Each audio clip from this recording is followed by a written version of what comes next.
yang terakhir dari Bapak Lalu Hernawan yang ada di Mataram, bagaimana hukumnya diimami atau mengimami saudara muslim yang berbeda pandangan akidah? Contoh Allah bersemayam di aras, memiliki tempat, padahal menurut salah satu imam, orang yang berpaham seperti itu dihukumi kafir.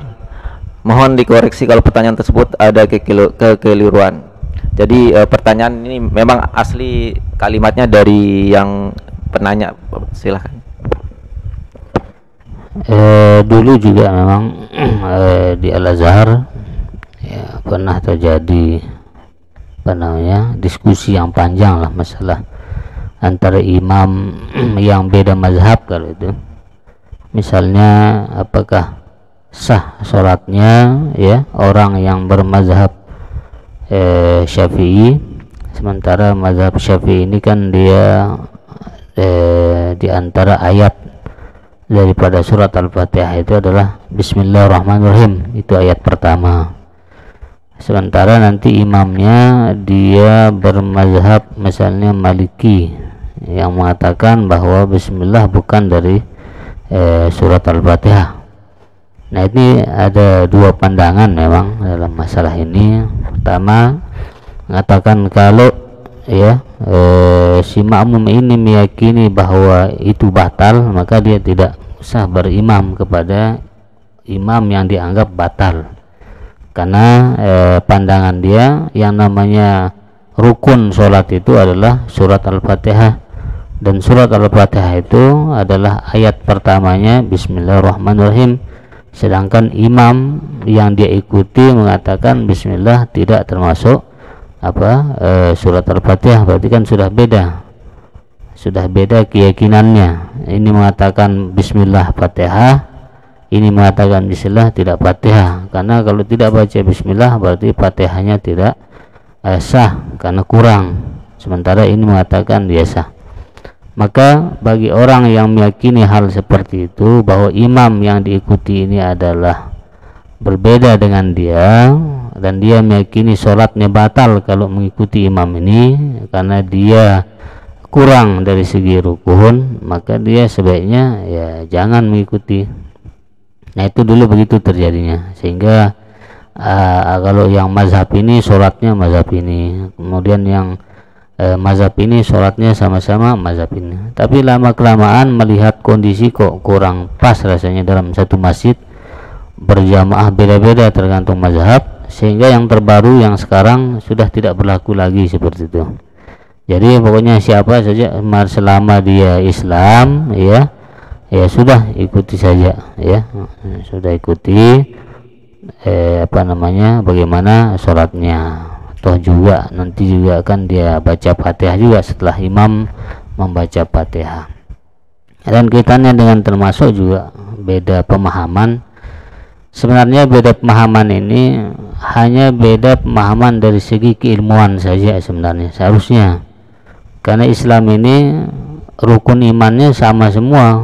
Kalau orang-orang yang yang ahli sunnah wal jamaah, misalnya dia meyakini Allah Subhanahu wa taala ada, ya percaya kepada Allah taala, apakah masalah Allah itu bagaimana?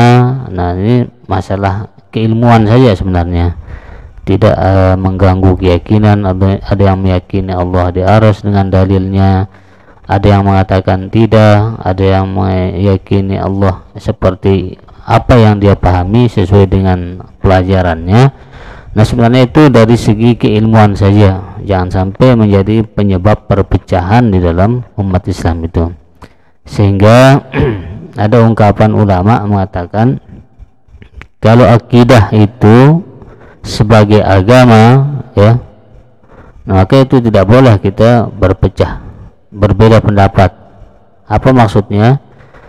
Karena kalau akidah sebagai agama, dia akan meyakini Allah itu ada, malaikat itu ada. Masalah jumlah malaikat berapa, beda pendapat ulama, terserah, silahkan. Begitu juga kitab-kitab itu ada, rasul-rasul ada, ya.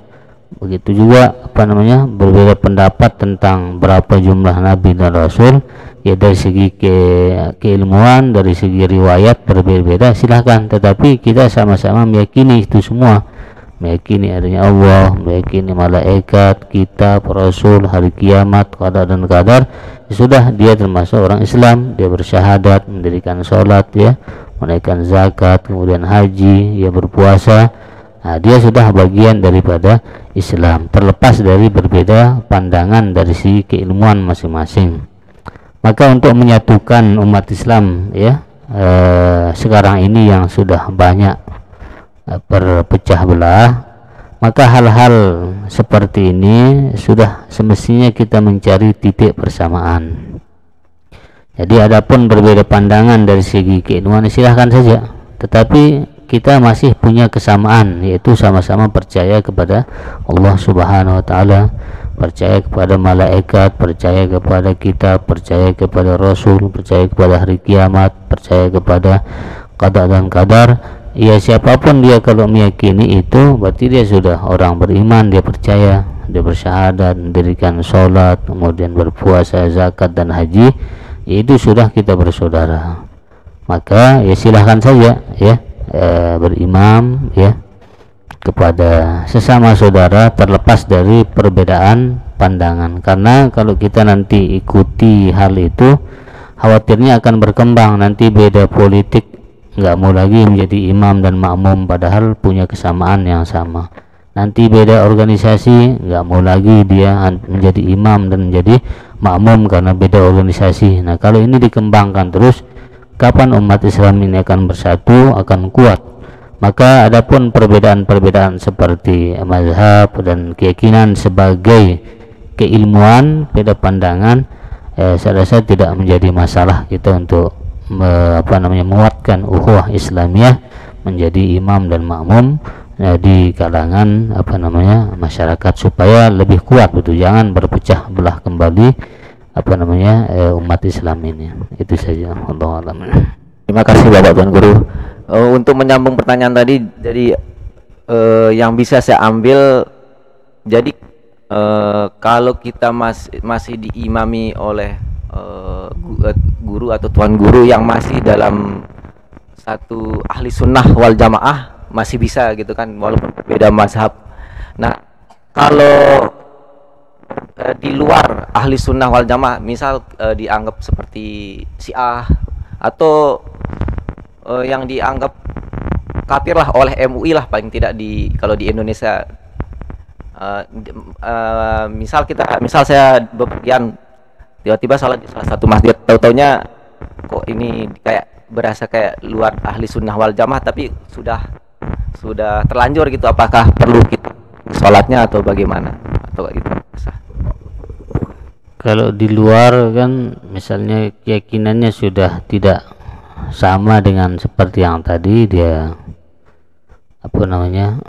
tidak percaya kepada Nabi misalnya, atau misalnya seperti ya Syiah yang mungkin cara sholatnya juga berbeda, keyakinannya juga berbeda, ya sebaiknya jangan, karena untuk menenangkan hati juga, ya, menenangkan hati. Siapa tahu ini apalagi sudah ada misalnya fatwa-fatwa majelis ulama mengatakan paham ini sudah keluar, apalagi sampai misalnya dikafirkan, ya jangan kita ikuti. Toh juga masih banyak kok imam-imam ahli sunnah wal jamaah di mana-mana tempat kita menjadi makmum atau bisa menjadi imam, toh juga masih banyak gitu.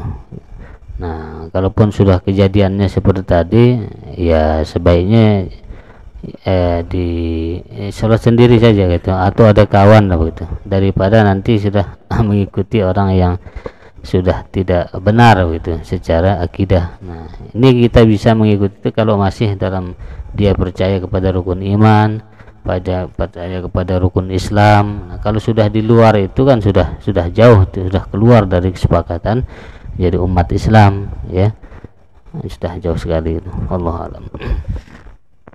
Terima kasih kepada Bapak Guru kita, Tuan Guru Habibur Rahman LC, sudah menjawab beberapa pertanyaan